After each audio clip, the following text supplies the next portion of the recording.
मरकज़ से जोड़े रखने में मावन साबित होगी। इसके बाद मैं मुल्तमिस हूँ जनाब ताहिर अदीम साहब से हमारी ज़बान, अदब और सकाफ़त की वो बस्तियाँ जो अपने मरकज़ से दूर हैं, अनवर मसूद की आमद यकीनन उन्हें मरकज़ से जोड़े रखने में मावन साबित होगी। एक बार फिर मुशायरे की सबसे पहले मैं दावत कलाम दूंगी जनाब राशिद मलिक रामिश साहब को कि वो अपना कलाम आप सबकी नज़र करें।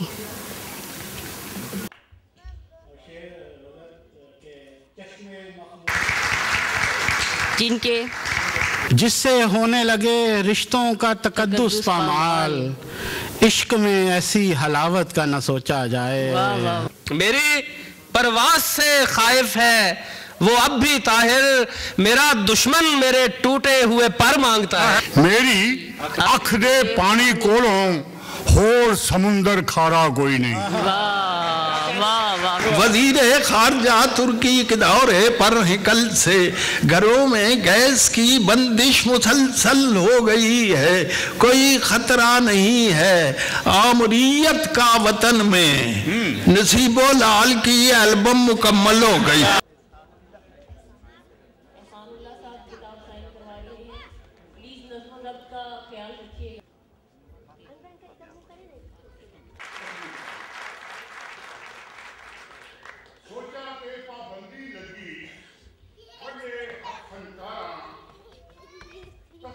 आज के इस इंटरनेशनल मुशायरे से इस बात का सबूत मिलता है कि समुंदर पार पाकिस्तानी आज भी अदब से मोहब्बत रखते हैं। कैमरामैन थॉमस पीपा के साथ ARY न्यूज़ के लिए शम्सुल हक कुद्दूस, फ्रैंकफर्ट, जर्मनी।